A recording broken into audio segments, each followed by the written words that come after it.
Good evening বন্ধুসকল, শুভ সন্ধ্যা। আশা কৰোঁ আপোনালোকৰ সকলোৰে ভাল। ইউনিভাৰ্ছ ব্ৰহ্মাণ্ডৰ ওচৰত সদায় প্ৰাৰ্থনা কৰোঁ যাতে আপোনালোকক সকলোকে ভালে ৰাখে, কুশলে ৰাখে। তাৰে কামনাৰে আজি ভিডিঅ'টো আৰম্ভ কৰিব লৈছোঁ। তো বন্ধুসকল, আজি মোৰ বিষয়বস্তু হৈছে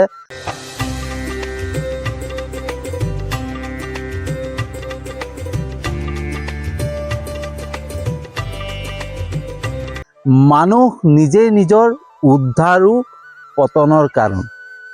তো বন্ধুসকল, মানুহ নিজেই নিজৰ শত্ৰু, নিজেই নিজৰ বন্ধু হয়। মানুহৰ নিজৰ মনটোৱে মানুহৰ বন্ধুও হয়, শত্ৰুও হয়। মানুহৰ নিজৰ মনটোৰ দ্বাৰা নিজক উদ্ধাৰো কৰিব পাৰে, পতনো কৰিব পাৰে। বন্ধুসকল, এয়া মই কোৱা কথা নহয়, এয়া ভাগৱত গীতাত 6 নম্বৰ অধ্যায় শ্লোক নম্বৰ 5 উল্লেখ আছে। বন্ধুসকল, সত্য যুগৰ পৰা আজি কলি যুগলৈকে যিমানখিনি মহাত্মা লোক আহিলে, যিমানখিনি ঋষি মুনি আহিলে, সকলোৱে এটাই জ্ঞান দি থৈ গ'ল, আমি কেনেকৈ নিজক উদ্ধাৰ কৰোঁ। আৰু সেই মহাত্মা লোকসকলৰ দ্বাৰা ৰচিত যিখিনি ধৰ্মগ্ৰন্থ, যিখিনি ধৰ্মশাস্ত্ৰ, মহাভাৰত, ৰামায়ণ, ভাগৱত গীতা, এই সকলোখিনিতে উল্লেখ আছে যে আমি কেনেকৈ নিজক উদ্ধাৰ কৰিব পাৰি। কিন্তু বন্ধুসকল, আমাৰ কি হয়, আমি এই সংসাৰত অহাৰ পিছত মায়াত আবদ্ধ হৈ পৰোঁ। আৰু মায়াত আবদ্ধ হৈ পেলাই সেই মায়াৰ পৰা আমি কেনেকৈ উদ্ধাৰ পাম সেইটোক নাচাওঁ। আমি সেই মায়াত আবদ্ধ হৈ ভৌতিক বস্তুবিলাক পোৱাৰ বাবে কামনা কৰোঁ। এইটো মোৰ, সেইটো মোৰ, হয়নে? এই সংসাৰৰ প্ৰত্যেকটো ভৌতিক বস্তু মোক লাগে। সকলো বস্তু পাবৰ কাৰণে আমি চেষ্টা কৰোঁ। আৰু সেই পোৱাৰ কামনাৰে আমাৰ মনলৈ কিছুমান বেয়া ভাৱ উৎপন্ন হয়, হিংসা ভাৱ উৎপন্ন হয়, অহংকাৰ ভাৱ উৎপন্ন হয়। বন্ধুসকল, যেতিয়াই আমি এই সংসাৰত আহোঁ আৰু ভৌতিক বস্তুবিলাকৰ লোভত পৰোঁ, যেতিয়া আমি অভাৱী হৈ পেলাই এই সংসাৰত আহোঁ নহয়, তেতিয়া বন্ধুসকল আমি এই ভৌতিক বস্তুবিলাক কেনেকৈ পাম তাৰ কামনাৰ বাবে আমি উঠি পৰিলাম। আমাক লাগে, এইটো বস্তু লাগে, সেইটো বস্তু লাগে, সেইটো বস্তু মোৰ নাই, সেইটো বস্তু মোৰ নাই, সেইটো মোক লাগে, সেইবিলাকত আমি লাগি থাকোঁ। আৰু যিসকলে এই সংসাৰত অহাৰ পিছত সকলো বস্তু পাই যায়, তেওঁলোকৰতো কৰিবলগীয়া একো নাথাকে। তেওঁলোকে কি কৰে? তেওঁলোকে আনৰ ঘৰত কেনেকৈ জুই লগাওঁ, আনক কেনেকৈ হিংসা কৰোঁ, নিজেই কেনেকৈ অহংকাৰ দেখো, সেই অহংকাৰ, আনৰ প্ৰতি হিংসা, আনৰ ঘৰত জুই লগোৱা, সেইবিলাক কামত লাগিব। বন্ধুসকল, ওচৰৰ কোনোবা এঘৰৰ বোৱাৰীক কিবা এটা খুচি দিলে, তেওঁলোকৰ ঘৰত কাজিয়া হ'ল, তেওঁলোকৰ ঘৰত কন্দল লাগিলে। কাৰোবাৰ ভাইক কিবা এটা কৈ দিলোঁ, তেওঁলোকৰ ঘৰৰ বিষয়ে কিবা কৈ পেলাই ঘৰত কাজিয়া লগালোঁ, হয়নে? সেইখিনি কৰি পেলাই কি কৰোঁ, সেইখন ঘৰত কাজিয়া লগাই তাক লৈ পেলাই আমি ৰং চাওঁ, আমি আনন্দ কৰোঁ, আনন্দ লওঁ, হয়নে? আমি সুখ অনুভৱ কৰোঁ। কিন্তু বন্ধুসকল, আমি এইটো নাজানো যে মই আনৰ ঘৰত জুই লগাব যায় যি কৰ্ম কৰিছোঁ, সেই কৰ্মটো যে আমালৈকে ঘূৰি আহিব, সেয়া চিন্তা কৰিবৰ কাৰণে আমাৰ জ্ঞানেই নাথাকে। বন্ধুসকল, আমি আনক লৈ পেলাই, আনক দেখুৱাই আমি অহংকাৰ কৰিছোঁ, সেই অহংকাৰৰ ফল যে আমি পাম, সেই কৰ্মৰ যে ফলটো আমালৈকে ঘূৰি আহিব, আমি সেইকণ চিন্তা কৰিবৰ কাৰণে আমাৰ জ্ঞান নোহোৱা হয়। কাৰণ আমি মায়াত আবদ্ধ হৈ, আমি মায়াৰ পৰা ওলাবলৈ নিবিচাৰোঁ, হয়নে? আমি ওলাব নাজানো। কাৰণ কেলৈ নাজানো?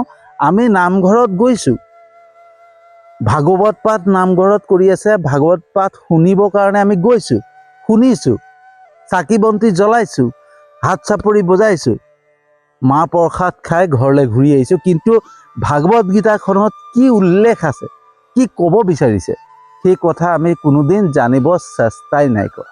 আৰু সেই চেষ্টাই নাই কৰাৰ কাৰণে আমি কি কৰোঁ, আমি ভৌতিক বস্তুবিলাক পোৱাৰ কামনাৰে আমুকৰ লগত কাজিয়া, তামুকক হিংসা কৰা, তামুকক বেয়া কৰা, সেইবিলাক চিন্তাত লাগি থাকোঁ।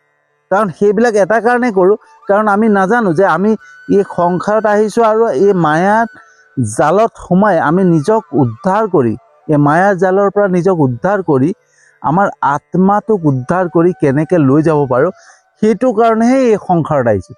সেই বস্তুটো জানিবৰ কাৰণে আমি চেষ্টা দিওঁ। বন্ধুসকল, তাৰপিছত কি হয়, যেতিয়া আমাৰ অঘটন হয়, যেতিয়া আমাৰ সমস্যা আহে, যেতিয়া আমাৰ বিপদ আহে, তেতিয়া আমি আনক অভিযোগ দিওঁ। আনৰ বাবে এইটো হ'ল, আনে মোক এনেকুৱা কৰিলে, আনে মোক প্ৰতাৰণা কৰিলে, আনে মোক ঠগিলে, আনে মোক অত্যাচাৰ কৰিছে, আনে মোক বেয়া কৰিছে, মাত্ৰ আনক অভিযোগ কৰোঁ। কিন্তু এইবিলাক বস্তু আনৰ কাৰণে নহয়, আমাৰ নিজৰ কাৰণে, আমাৰ নিজৰ ভুলৰ কাৰণে। কাৰণ বন্ধুসকল, আমি মায়াত আবদ্ধ হওঁ, আৰু মায়াত আবদ্ধ হৈ পেলাই আমি যেতিয়া ভৌতিক বস্তুবিলাক পোৱাৰ কামনা কৰোঁ, সকলো বস্তু ধুনীয়া দেখোঁ, ৰং চঙীয়া দেখোঁ, সৌন্দৰ্য দেখা পাওঁ, আৰু সেই সৌন্দৰ্যত মতলীয়া হৈ আমি পাহৰি পেলাওঁ আমাৰ জীৱনৰ উদ্দেশ্য কি। বন্ধুসকল, একবাৰ চিন্তা কৰক, ভালকৈ একবাৰ চিন্তা কৰক যে আমি যদি প্ৰকৃততে ভৌতিক বস্তুবিলাক প্ৰাপ্তিৰ বাবে এই সংসাৰত আহিছিলোঁ, আমাক ঈশ্বৰে ভৌতিক বস্তুবিলাক প্ৰাপ্তিৰ বাবে এই সংসাৰত পঠিয়াইছিলে, তেতিয়াহ'লে ঈশ্বৰে আমাক এই সংসাৰত চিৰস্থায়ী কৰি পঠিয়ালেহেঁতেন, আমাৰ মৃত্যু কোনোদিনেই নহ'লেহেঁতেন। কিন্তু আমাৰ যে মৃত্যু হয়, কিয় হয়? এই মৃত্যুৰ ৰহস্যটোক আমি নজনাৰ বাবে আমি মায়াত আবদ্ধ হৈ পৰোঁ, আমি ভৌতিক বস্তুবিলাকৰ লোভত পৰোঁ, আমি সৌন্দৰ্যৰ ৰং চঙীয়াত লোভত পৰোঁ, হয়নে? আৰু সেইখিনিক পোৱাৰ কামনা কৰোঁ। কিন্তু আমি যদি মৃত্যুৰ ৰহস্যটোক জানো, যে আমাৰ যে যেনেকৈ জন্ম হৈছে তেনেকৈ মৃত্যু হ'ব, সেই মৃত্যুৰ ৰহস্যটো যদি জানি যাওঁ, তেতিয়া আমাৰ এই বস্তুবিলাকৰ ওপৰত লোভ বোলা বস্তুটো নাহে, আমাৰ মোহ বোলা বস্তুটো নাহে, হয়নে? আজি মোৰ এটা 47 এজ হৈ গ'ল, আৰু কিমান দিন জীয়াই থাকিম নাজানো, কিন্তু এই সংসাৰৰ পৰা মই বিদায় ল'বই লাগিব, এয়া চিৰন্তন সত্য।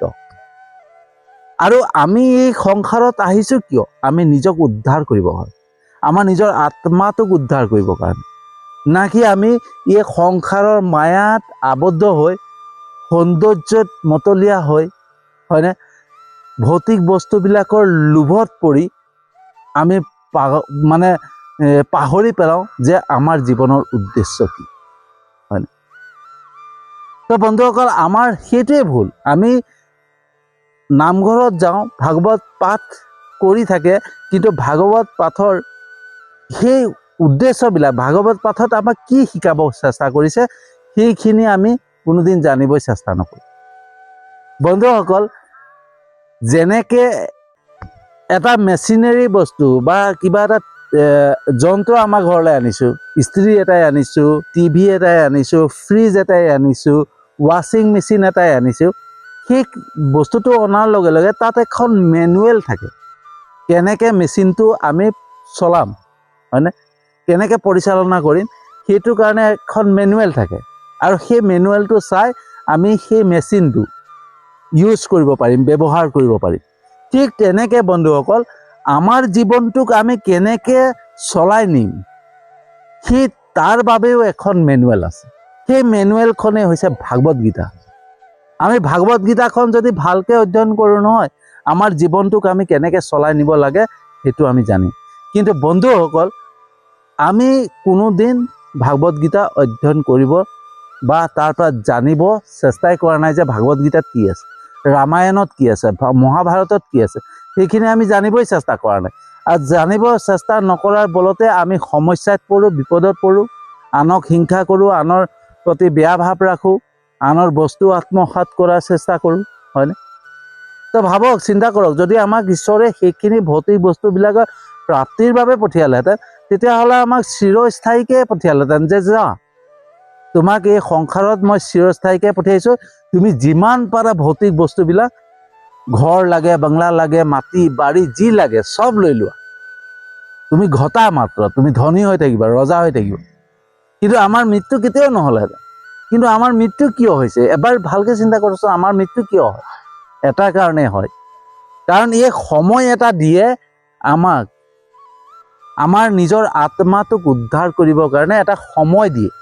সেই সময়সীমাৰ মাজতে, জন্ম মৃত্যুৰ মাজত যিটো সময়সীমা পাওঁ, সেই সময়সীমাকণত আমি নিজৰ আত্মাটোক যাতে আমি উদ্ধাৰ কৰিব পাৰোঁ, সেইটোৰ কাৰণে এই সংসাৰত পঠিয়ায়। কিন্তু সেই ৰহস্যটোক জানিব চেষ্টা নকৰাৰ বলত আমি মায়াত আবদ্ধ হওঁ, আমাৰ ভৌতিক বস্তুবিলাক প্ৰাপ্তিৰ বাবে আমি লোভ কৰোঁ, কামনা কৰোঁ, আৰু তাৰপিছত আৰ ঘৰত কাজিয়া কেনেকৈ লগাম, তাৰ ঘৰত কণ্ডল কেনেকৈ লগাম, আৰ ঘৰত জুই কেনেকৈ লগাম, তাৰ পৰা কেনেকৈ ৰং চাম, কেনেকৈ আমি আনন্দ কৰিম, হয়নে, কেনেকৈ সুখ ল'ম, সেইটোত আমি উঠি পৰিলাম। কিন্তু সেই কৰ্ম যে আমালৈকে ঘূৰি আহিব আমি নাজানো। কিয় নাজানো? এটা কাৰণে নাজানো, আমি সেই ৰহস্যটোক জানিবলৈ কোনোদিন চেষ্টাই কৰা নাই। কোনোদিন ভাগৱত গীতাত কি লেখা আছে আমি জানিব চেষ্টাই কৰা নাই, হয়নে?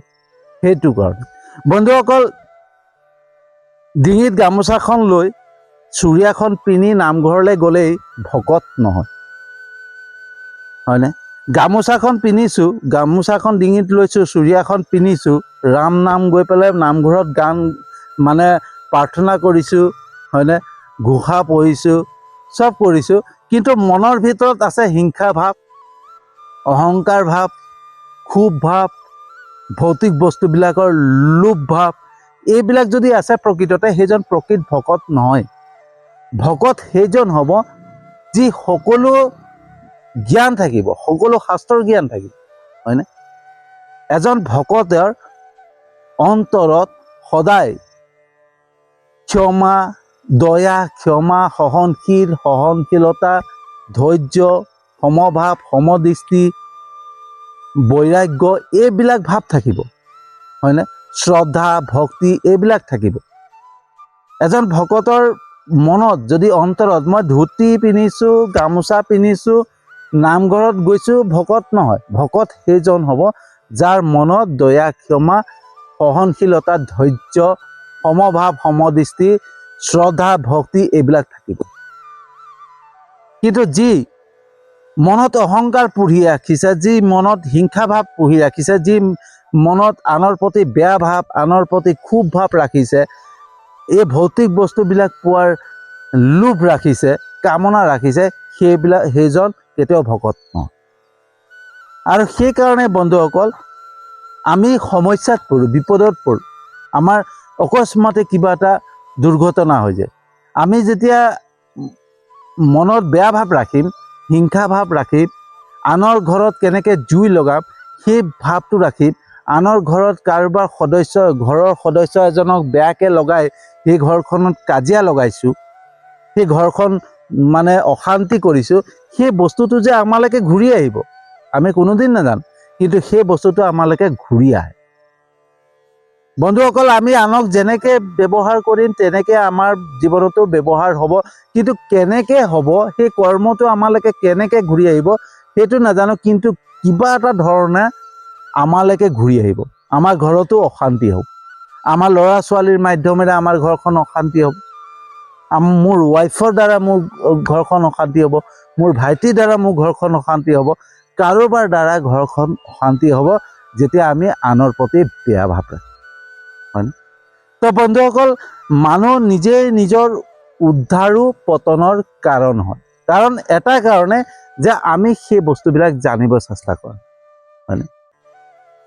আমি আনক অভিযোগ দি লাভ নাই, আনে মোক ঠগিলে, আনে মোক বেয়া কৈছে, আনে মোক হিংসা কৰিছে, আনে মোক অপবাদ দিছে, আনে মোক এইটো কৰিছে, ভগৱানে মোক চোৱা নাই, ঈশ্বৰকো দোষাৰোপ কৰে ন।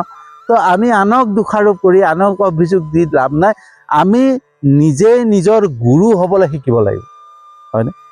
আমি নিজেই নিজৰ গুৰু হ'ব লাগিব, কাৰণ আমি এজন ভাল গুৰু বিচাৰিবৰ কাৰণেও দিগদাৰ হৈ যায়, অসুবিধা হৈ যায়, কাৰণ আমি ধুতি পিন্ধা আৰু গামোচা, ডিঙিত গামোচা লোৱা ভকত ঢেৰ দেখা পাওঁ, কিন্তু প্ৰকৃত মহাত্মা কোনজন, প্ৰকৃত মানে সন্ত কোনজন হয়, কোনজনৰ পৰা মই জ্ঞান ল'ব পাৰিম, সেয়া আজিৰ সংসাৰত অসুবিধা হৈ যায়, কাৰণ বহুতেই সেই ড্ৰেছযোৰ পিন্ধিও হিংসা পুহি ৰাখে, বেয়া ভাৱ পুহি ৰাখে, হয়নে? তো গতিকে সেইটো কাৰণে নিজেই নিজৰ বন্ধু হ'ব লাগিব, নিজেই নিজৰ গুৰু হ'বলৈ শিকিব লাগিব, আৰু নিজেই গুৰু হৈ পেলাই আমি ভাগৱত গীতাত কি আছে, ৰামায়ণত কি আছে, মহাভাৰতত কি আছে, অকণমান জানিবলৈ চেষ্টা কৰিব লাগিব। আৰু আজিকালি জানিবলৈ সহজ, কাৰণ আজিকালি ইণ্টাৰনেট আছে। আমি গুগলৰ মাধ্যমেৰেও, ইউটিউবৰ মাধ্যমেৰেও ভাগৱত গীতা, ৰামায়ণ, মহাভাৰত এইখিনি জানিব পাৰিম, আৰু জানিব পাৰিলে আমাৰ জীৱনৰ প্ৰকৃত উদ্দেশ্য কি সেইটো জানি যাম। বন্ধুসকল, আমাৰ জীৱনৰ প্ৰকৃত উদ্দেশ্য এটাই, আমাৰ আত্মাক আমি উদ্ধাৰ কৰিব লাগে। আৰু আত্মাক উদ্ধাৰ কৰিবলৈ আমি নিজেই নিজৰ গুৰু হ'বলৈ শিকিব লাগিব, হয়নে? তো বন্ধুসকল, আমি নিজেই নিজৰ শত্ৰু হয়, নিজেই নিজৰ বন্ধু হয়। আমি নিজেই নিজক উদ্ধাৰ কৰিব পাৰি, আমি নিজেই নিজক পতনো কৰিব পাৰি, হয়নে? তো বন্ধুসকল, কেনেকুৱা লাগিলে জনাব। যদি সঁচাকৈ ভাল লাগিছে, যিমান পাৰে ভিডিঅ'টো শ্বেয়াৰ কৰিব। মই জানো আপোনালোকে মোৰ ভিডিঅ' চাই লাইক কমেণ্ট কৰে, শ্বেয়াৰ কৰে, মোৰ ইউটিউব চেনেলটোতো ছাবস্ক্ৰাইব কৰিছে, মোৰ ফেচবুক পেজটোতো ফ'ল' কৰিছে। তাৰ বাবে আপোনালোকক আন্তৰিক ধন্যবাদ জনাইছোঁ। আৰু যিসকলে নাই কৰা তেওঁলোককো মই বহুত বহুত আন্তৰিক ধন্যবাদ জনাইছোঁ। কাৰণ মই জানো, বিশ্বাস আছে, যেনেকৈ ঈশ্বৰক বিশ্বাস কৰোঁ, আপোনালোককো বিশ্বাস কৰোঁ যে এদিন নহয় এদিন মোৰ ভিডিঅ' চাব, লাইক কমেণ্ট কৰিব, শ্বেয়াৰ কৰিব, আৰু মোৰ ইউটিউব চেনেলটোতো ছাবস্ক্ৰাইব কৰিব, মোৰ ফেচবুক পেজটোতো ফ'ল' কৰিব। সেই বিশ্বাসেৰে আজি ভিডিঅ'টো সামৰণি মাৰিছোঁ। আৰু এটা নতুন বিষয়বস্তু লৈ আহি আছোঁ।